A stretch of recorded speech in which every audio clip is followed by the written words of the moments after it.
Mesdames, Messieurs, les rescapés de cette journée de mobilisation philosophique, analytique, théologique et autres. Et effectivement, nous allons commencer peut-être très fort ou très faible, je ne sais pas, par un titre quelque peu provocateur, « Le corps se vaut rien ». Pour un colloque intitulé « Que vaut le corps humain ?», effectivement, on pourrait s'étonner.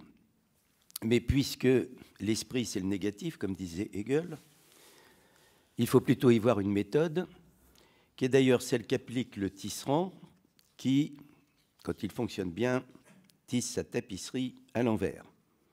Et c'est d'ailleurs la méthode qu'employait Socrate quand il usait de la dialectique avec ses interlocuteurs. Alors cela correspond évidemment à ce que nous faisons quotidiennement, au fond, pour nous-mêmes ou pour autrui, le procès que nous intentons au corps humain. Procès en vaurianité, procès en nullité, procès en limite de toutes sortes, ce qui nous donne un premier tableau qui est effectivement, bon, au nom de quoi, pour quelles raisons se conduit-on ainsi à l'égard de nos pauvres corps?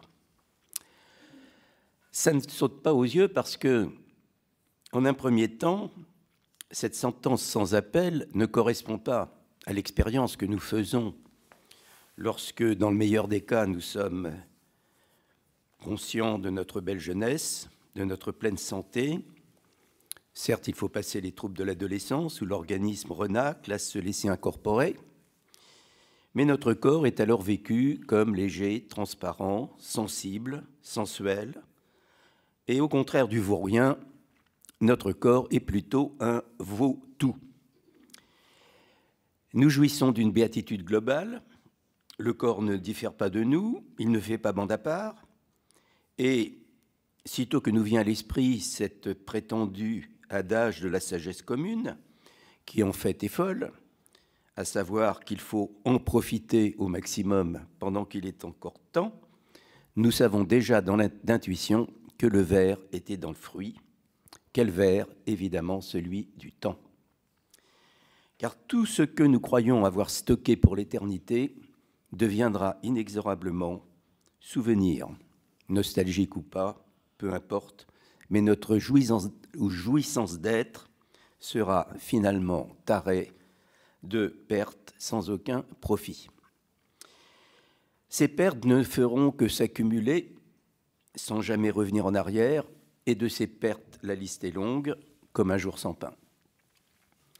De léger, le corps se fait pesant, de transparent, il se fait opaque, et son bienheureux silence est de plus en plus troublé par des bruitages divers et variés que nous confierons évidemment à la médecine pour savoir de quoi il retourne. Vient le temps des renoncements, des plaisirs où le corps jouissait de lui-même, toute cette garlande d'activités en ing qui aujourd'hui sont pour le rapport au corps chez nombre d'entre nous ce que le culte est à la religion. Je citerai bodybuilding, footing, running, canyoning, trekking, snorkeling, etc. Puis finalement, de vaurien relatif, car ce boulet est de plus en plus pesant, on passera tendanciellement à la condition de vaurien absolu. L'imagination prenant le relais, elle nous peindra la démence sénile, où notre corps réduit à la vie nue nous tiendra lieu de personne, à moins qu'il soit réduit à cette forme inférieure de survie qu'on appelle le coma, où nous serons qualifiés de légumes. L'histoire du corps humain, symboliquement, est finalement celle que nous raconte Kafka dans La Métamorphose, quand le pauvre Grégoire Samsa se réveille un beau matin transformé en cafard. Alors, bien sûr, ceci n'est pas faux, mais le vaurien s'oppose-t-il à la personne? Il est comme Sacha Guitry disait des femmes, je suis contre, mais tout contre. Car si on observe un autre type d'expérience, j'en prendrai deux exemples, on a celui non plus des ravages que le temps inflige à nos corps, mais celui du lien. Mais du lien qui va nous poser de redoutables problèmes. Premier exemple, c'est celui de la douleur extrême. de la douleur qui, comme le dit Lévinas de la souffrance, consiste dans l'impossibilité de nous détacher de notre corps. De vaurien, le corps devient alors l'ennemi. Si la prise en charge de la douleur ne permet pas d'en revenir à l'unité, la seule solution qui se profile à l'horizon est la séparation entre l'être souffrant et son corps. Mais cela veut dire la mort. Une mort qui sera perçue comme un événement, c'est-à-dire comme un événement survenant de l'extérieur par accident, alors qu'en fait, elle occupe depuis toujours une place centrale dans nos corps, vu qu'ils sont chargés de ce qu'on appelle la mortalité même. Et c'est au moment, paradoxalement, où notre vie corporelle ne tient plus qu'à un fil, ce qui fait de cette vie du corps la valeur suprême, que cette même vie se découvre invivable, de sorte que la non-vie apparaît valoir encore mieux que la vie. Et de ces contradictions témoigne le cri bien connu « Qui me délivrera de ce corps de mort ?» Moi, répondra le suicidaire, le médecin dira le militant de la DMD, Jésus clamera le croyant évangélique. Je laisse à chacun le soin de penser ce qu'il en est pour lui-même. La seconde expérience que je voudrais citer, plus terrible et moins terrible, cela dépend, est celle du viol, qui est le point culminant de toutes les formes d'agression sexuelle. Comme la précédente, elle repose sur l'impossibilité qu'a la femme violée de se détacher de son corps. Mais la grande différence est que le corps dont elle ne peut pas se détacher n'est pas celui qui intéresse le violeur. Son corps à elle, c'est son corps propre, qu'on appelle sa chair, subjectivement vécu, invisible par définition.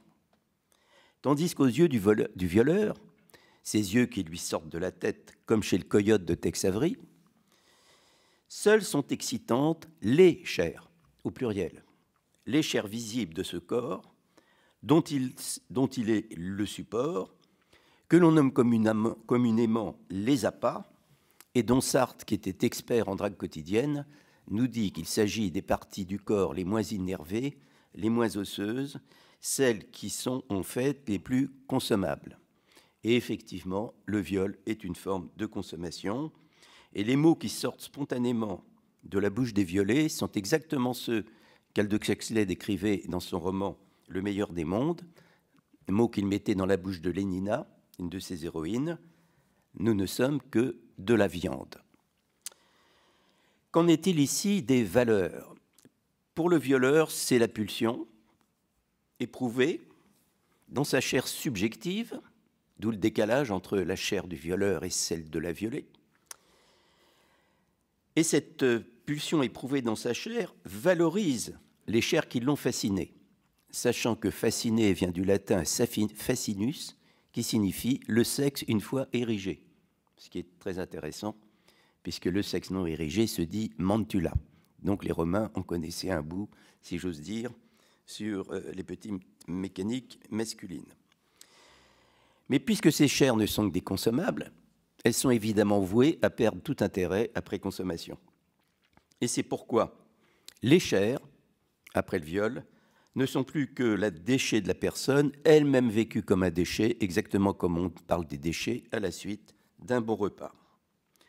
De sorte que, du point de vue de la violée, cette violence extrême qui fait qu'elle ne peut pas se détacher de son propre corps fait dire très fréquemment « je me sens comme morte ».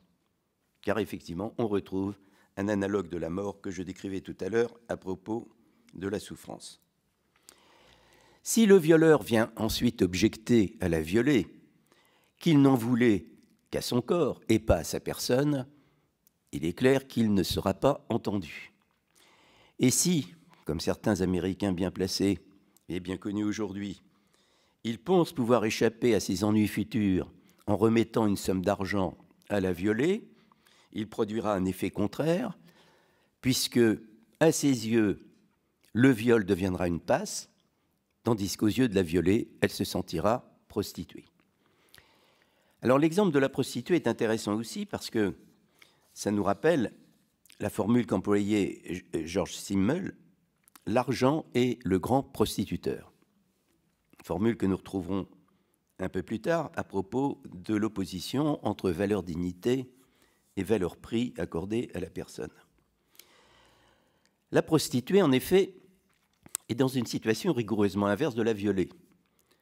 Pour être prostituée et vivre de ses charmes, à moins qu'elle ne soit contrainte par une bande de voyous, en général nigérians, dans beaucoup de pays, si elle vit de ses charmes, c'est grâce au clivage antérieur qu'elle a instauré entre sa personne et son corps. Et c'est à cette condition qu'elle peut mettre son corps sur le marché du sexe. Mais c'est néanmoins la qualité de ses chairs qui va fixer les tarifs. Autrement dit, à Calgol de luxe, tarif de luxe, et à maison d'abattage, tarif mineur.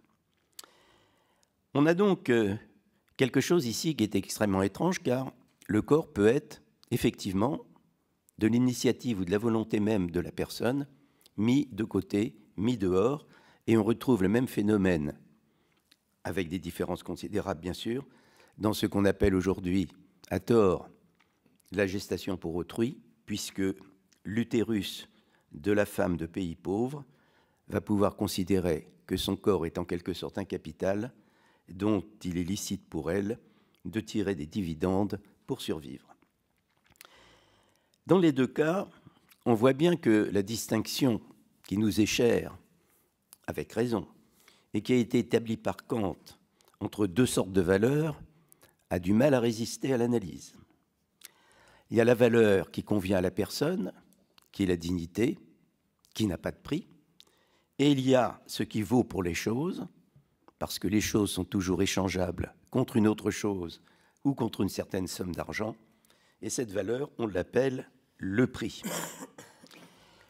La question de savoir ce que vaut le corps d'une personne clivée en son propre corps est pour l'instant très difficile à résoudre. Alors que dans le cas de l'esclave, la réponse est très simple. L'esclave est supposé ne faire qu'un avec son corps. Et par conséquent, une fois sa personne enfouie dans son corps, ce sont les valeurs d'usage et les valeurs d'échange attribuées par le marché des esclaves aux esclaves qui va fixer la valeur de la personne. De sorte qu'une personne peut toujours effectivement être achetée ou vendue. Et on l'a vu récemment quand Daesh a mis en vente les femmes yézidis pour en faire des esclaves sexuels. Il ne faut donc pas se bercer d'illusions dans ce qu'on appelle l'ordre ou le désordre du monde. Tout ce qui a une valeur quelconque peut avoir un prix. Même ce qui échappe à l'ordre des prix peut avoir un prix du moment qu'on y met le prix. Une conscience morale peut s'acheter, la dignité d'une personne peut s'acheter, ce qui s'appelle en bon français corruption. Et le prix de ce qui n'a pas de prix sera tout simplement hors de prix. Pour le corps, c'est plus simple. On peut le considérer dans son entier, c'est l'esclave, ou dans ses parties, par exemple les gamètes, les organes, etc. Et la preuve qu'on peut toujours donner un prix à ce qui n'a pas de prix, c'est que la justice, comme les assureurs, sont capables de fixer le prix de n'importe quoi, pour les dommages subis, pour une disparition. Dans l'affaire Perruche, on s'en souvient, on a finalement fixé le prix d'une vie lourdement handicapée. Et par ailleurs, tout le monde connaît l'actrice américaine Jennifer Lopez qui a pu faire assurer ses fesses. Donc, totalité ou partie, finalement, tout finit par un prix. Et il peut même se faire paradoxalement qu'en refusant de fixer un prix, comme le fait aujourd'hui la France en affirmant que les dons de gamètes doivent être gratuits, eh bien, on dévalue ce qu'on prétendait valoriser. Parce qu'au regard du business procréatique mondial, des gamètes gratuites sont des gamètes sans valeur, du moins par rapport à celles de top modèles diplômés de Harvard, qui peuvent aller jusqu'à 30 000 $ pièce. L'échelle des prix permet donc en quelque sorte d'établir une échelle des valeurs à propos des dons de gamètes. Et refuser cette échelle des prix les dévalue. D'ailleurs, on le verra, la clientèle entre la procréatique à la française, qui sera corsetée même avec la future loi, et le business international, même européen, fût-il européen, eh bien le choix est déjà fait. Quel est le problème? Une fois ces analyses un peu rapides, qui ressemblent à des constats et qui nous laissent devant un amas de paradoxes difficiles à résoudre à première vue, le grand problème, c'est celui du mot valeur. Tout notre colloque, tous nos 2 années de réflexion, les séances du conseil scientifique qui ont fixé finalement un titre à ces 2 années et demie, à chaque fois, il y a eu des clivages entre nous, des hésitations, pour savoir s'il fallait parler du mot valeur à propos du corps. Or, effectivement, si on regarde les expériences et les exemples que j'ai cités, on a beau avoir tissé la tapisserie à l'envers, c'est-à-dire dans le sens du vaurien, il ne suffit pas de la retourner à l'endroit pour trouver une figure distincte. On a plutôt l'impression d'une sorte de patchwork dans lesquelles des situations extraordinairement différentes, voire divergentes, peuvent aboutir au même résultat. Selon qu'on parle du corps qu'on est, du corps qu'on a, du corps des autres, on n'obtient jamais les mêmes résultats. Et il y a une telle foule de combinaisons possibles qu'on ne voit absolument pas comment on pourrait en tirer la moindre leçon en termes de valeur. Alors, où est l'erreur? Est-ce que le corps échappe à nos prises par nature, ou est-ce la méthode qui parle de valeur qui a péché? Et il se pourrait bien que ce soit le cas si l'on en croit les penseurs de la valeur qui ont estimé que l'axiologie, pour parler de manière pédante, devait un beau jour remplacer l'éthique. Si je me réfère aux meilleurs d'entre eux, car il y a eu pas mal de Français, mais bien oubliés, le meilleur d'entre eux, qui est Max Scheler, penseur le plus éminent de la théorie des valeurs, pionnier du personnalisme en éthique, l'erreur consiste à lier la valeur au support de valeur. Et donc chercher la valeur du corps en cherchant à attacher la valeur au corps est une tentative qui, par définition, est vouée à l'échec. Cette remarque de méthode, qui va plus loin qu'une remarque de méthode, met évidemment en péril la plupart des éthiques connues, puisque si l'on prend l'exemple de l'éthique d'Aristote, c'est une éthique des biens, une éthique des fins, c'est-à-dire une éthique objective. Alors que pour éviter de traiter des valeurs en les noyant dans les supports de valeurs, il faut opérer cette forme de révolution copernicienne qui consiste non plus à s'obnubiler sur l'objet, mais à se reporter du côté du sujet. Ce qu'a fait Kant, évidemment, dans sa philosophie de la connaissance. Moralité, il existe des valeurs qui ne sont pas liées au support de valeurs, mais toute la question est maintenant de savoir d'où viennent ces valeurs. Et Scheler nous dit, les valeurs ne sont jamais indépendantes de la valeur des personnes qui les posent. Alors, ce qui va être évidemment, vous le devinez tout de suite, le point faible de sa théorie. Les valeurs, que sont-elles en elles-mêmes? Eh bien, elles sont, dit-il, des phénomènes clairement saisissables par perception affective. C'est-à-dire, elles font l'objet d'intuition. Et Pascal n'est pas si loin quand il parlait de l'ordre du cœur. On obtient donc toute une liste de valeurs, le bon, le bien, le vrai, le juste, valeurs positives bien sûr, mais aussi valeurs négatives, la maladie, le désagrément, l'injustice, ce qui nous donne, comme dit Scheler, une liste de ces valeurs qui doivent être en morale et une liste contraire de ces valeurs qui ne doivent pas être en morale, sitôt qu'on veut fonder l'obligation morale. On peut donc établir une hiérarchie des valeurs, mais sans jamais les confondre avec leur support. Exemple, et l'exemple est probant, l'amitié reste une valeur, même si notre ami nous a trahis. Donc il y a indépendance entre les deux. Et si cette indépendance n'est pas respectée, on risque un certain nombre de difficultés graves.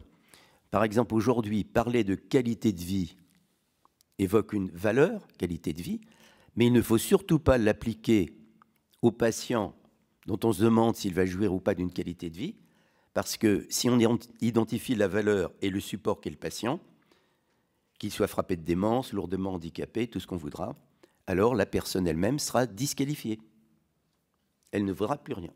Donc la valeur doit rester indépendante de son support. Est-ce qu'on ne reconstitue pas un dualisme? Eh bien, je pense que cette dualité valeur-support nous renvoie invinciblement au dualisme qui a le plus marqué notre civilisation, qui est celui de Platon dans le dialogue du Phédon.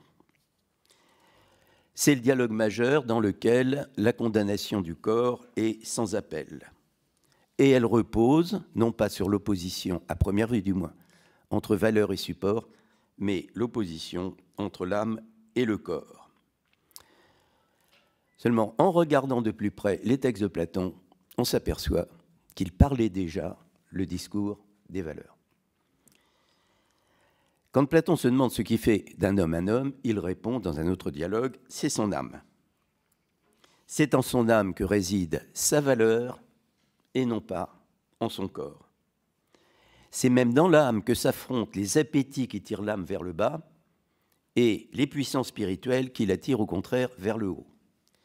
Et c'est d'ailleurs à cause de ces pesanteurs inhérentes à l'âme qu'elle va quitter le cortège céleste dans lequel elle jouissait d'elle-même pour déchoir, pour choir sur la terre et se retrouver retrouver prisonnière d'un corps purement terrestre.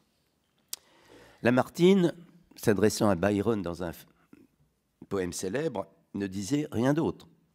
L'homme est un dieu tombé qui se souvient des cieux.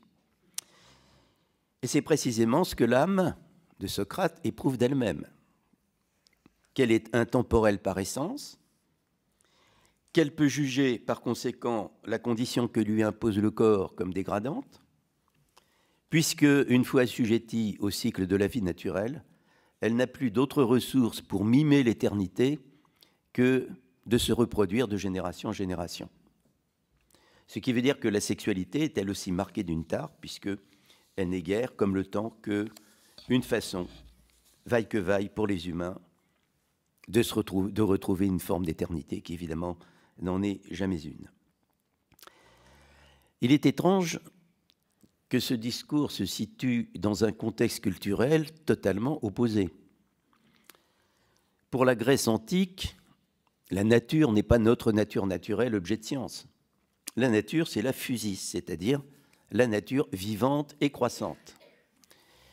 Et pour le grec moyen, ou même supérieur, il n'y a absolument rien à redire au fait que la nature croisse, c'est sa définition même, qu'elle culmine dans un sommet qu'on appelle l'acmé, rien à voir avec ce qui accable le visage des adolescents mâles, et ensuite que la nature passe à la décroissance.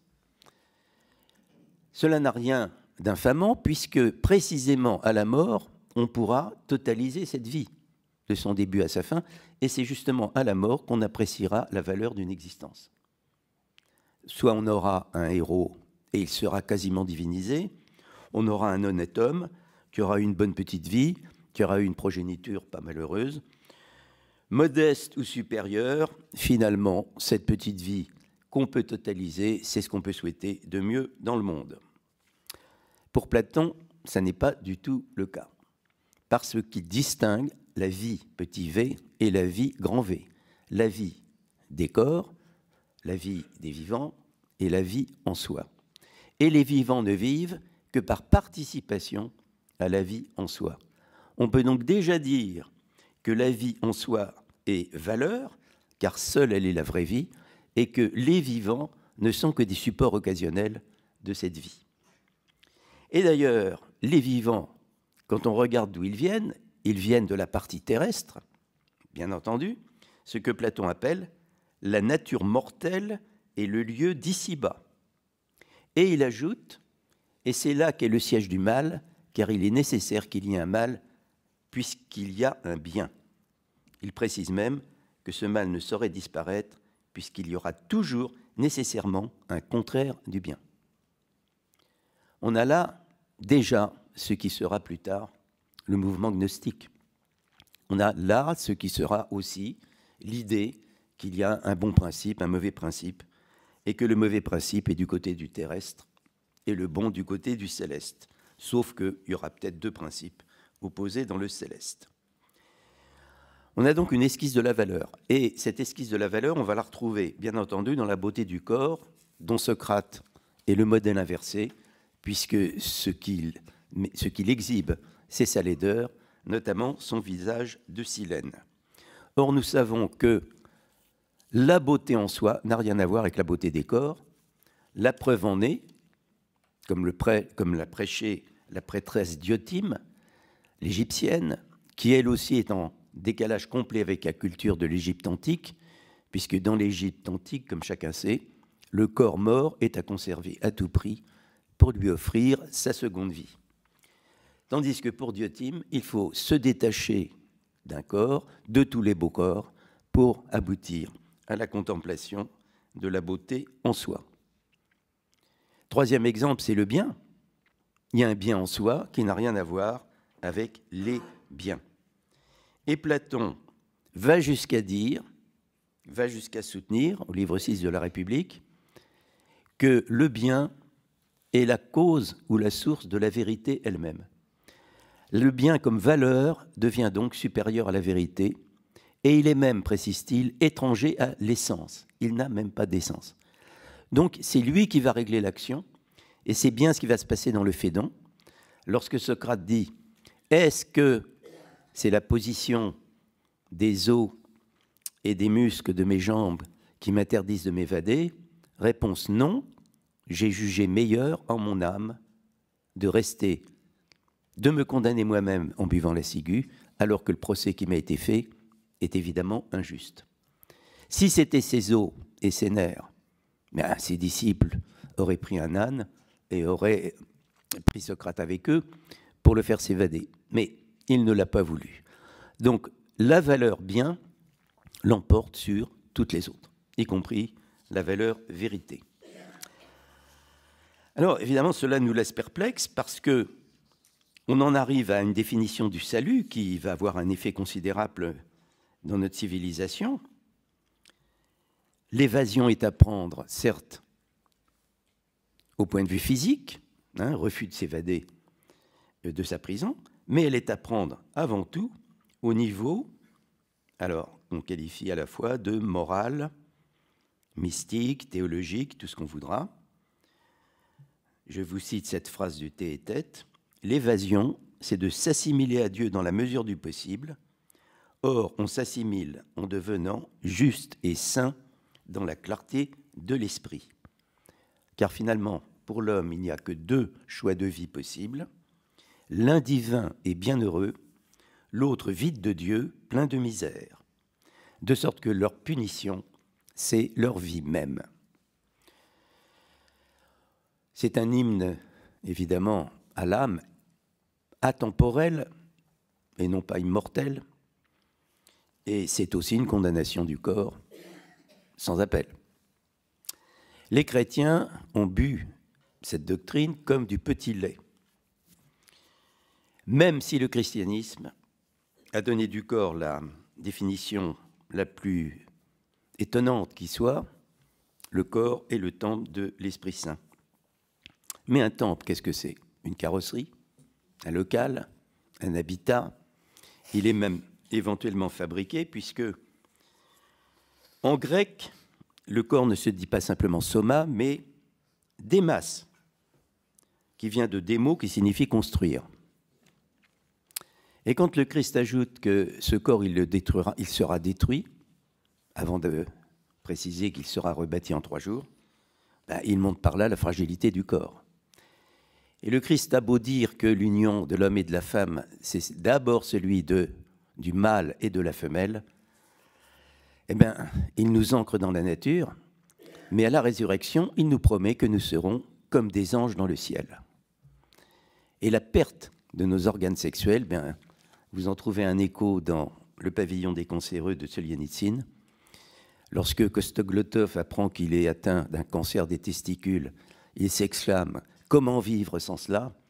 Et quand la jeune Assia est convaincue qu'elle doit se faire amputer d'un sein, elle se demande comment vivre, comment aller à la plage, comment me mettre en maillot de bain. Et ce qui valait infiniment ne vaudra plus rien du tout. Donc il y a ici, plus qu'un hiatus, un chiasme. Alors pour terminer, quelles sont les pistes qui nous permettraient de réévaluer le corps? Je dirais, il faudrait parler du corps en personne. Ce qui est une formule un petit peu difficile, mais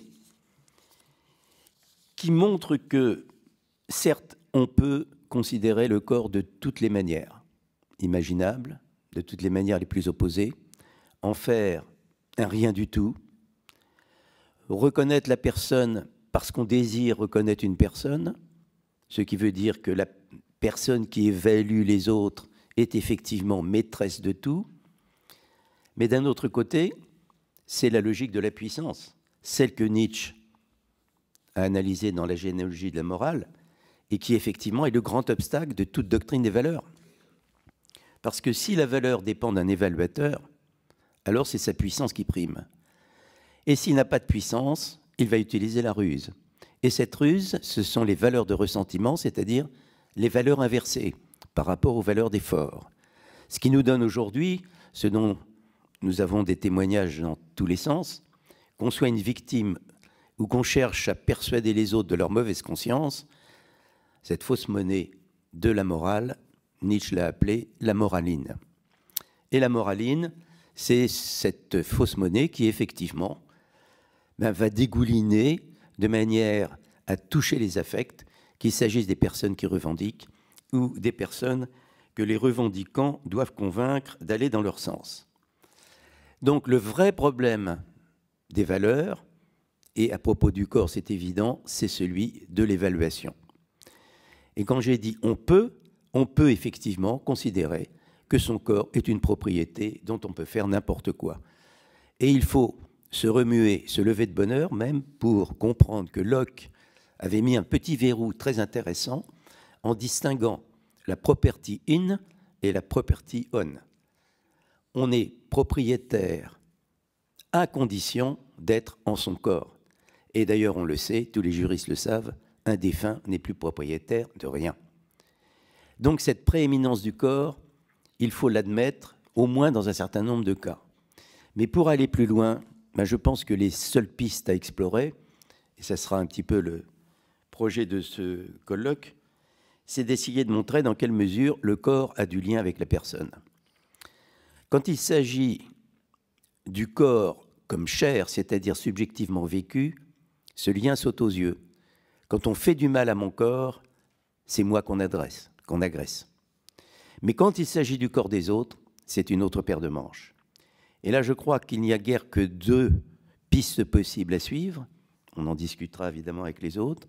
La première, c'est celle du recours à l'être, tel que Ancionas l'a proposé pour son éthique de l'avenir, car au nom de quoi faut-il respecter l'humanité qui n'existe pas encore, sinon à travers l'idée d'humanité. Et c'est cette idée métaphysique qui va constituer une forme solide. Mais bien entendu, il n'y a pas d'humanité sans corps. Or, idée se dit eidos en grec, et eidos se traduit aussi par visage. Et la deuxième piste à suivre, cette fois carrément éthique, c'est évidemment celle de Lévinas. Le visage n'est pas la gueule, le visage n'est pas la figure de l'autre. Parce que quand on contemple l'autre à travers uniquement son physique, tous les jugements de valeur, positifs ou négatifs, sont possibles. Il faut donc se dire que le visage de l'autre nous livre son absolue étrangeté. Et là, on respecte le fait que l'attachement du corps à la personne se fait avant tout par appartenance de la personne à son propre corps. Et vous voyez que ça laisse un abîme incroyable de maltraitance, de possibilités dès qu'il s'agit du corps de l'autre. Voilà une piste, deux pistes à suivre. Merci de votre attention.